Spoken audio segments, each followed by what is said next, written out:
Well, I've got my haunted shovel mostly done. I think there's going to be a little bit of tuning on his top hand, getting it to grab a hold of the stick a little better. I've got one spot where the motor's rubbing on the rock a little bit. The rock is sitting a little lower after I took the big base off of it. But I'm pretty happy with the way he turned out. I'll probably be adding some hair to him too, just some scruffs of long hair. I'll post a document with some of the detailed pictures of some of the things I've done with him.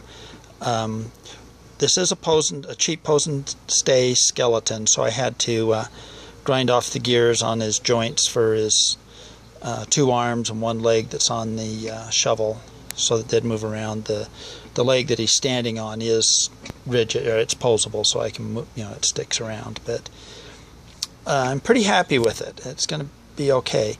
The one thing that I did, I ground off the rivet that holds the handle onto the shovel, so that for storage I can pull the shovel handle out, pull the rebar out that holds the skeleton on, and it'll be much shorter and easier to store. The rock is just a bucket, a plastic bucket I put over the motor assembly and then covered it with Great Stuff foam.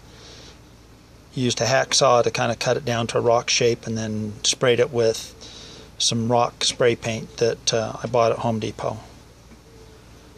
But I'm pretty happy with it.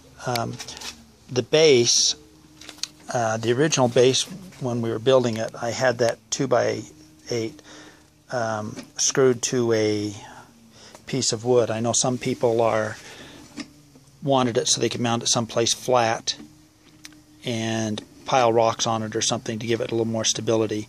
I put these eye bolts in, and then I don't know if you can see it real well in the video, but and then I use a tent anchor. So there's 4 of those on there. 2 are underneath the rock to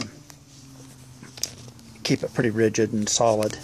Also, I didn't weld mine. I used a cobalt drill to drill holes in it, and then I just covered the front of it with liquid nails, the front of the screws.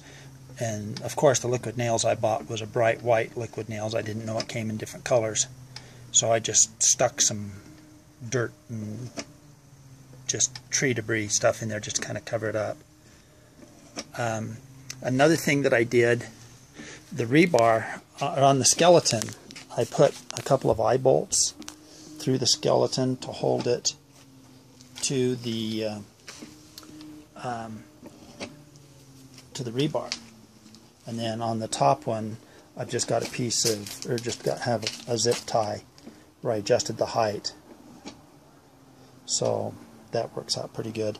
Again, this will be at dark, so I'm not too worried about screws showing and that kind of stuff. So, but I'm real happy with it. I think this is going to be a neat effect. So I'm considering this one almost, or basically done. It could go out in the yard as it is. I do one thing that I had to do a lot of twisting and adjusting. I moved the motor and moved the shovel. My shovel, and you probably can't see it, but I've got a better picture that's in the document. The hinge, I had to tilt at a little bit of an angle so that the shovel doesn't go straight back and forth. It goes back at a little bit of an angle so it doesn't hit the skeleton in the head every time he comes back. And I actually kind of like the fact that it pulls forward and the skeleton actually has to kind of like reach forward, so it gives a little more motion to the skeleton. But that's what I've done, and like I said, I'll post some more pictures and a document with kind of a list of parts and kind of the process I went through to build this guy. But I'm pretty happy with it.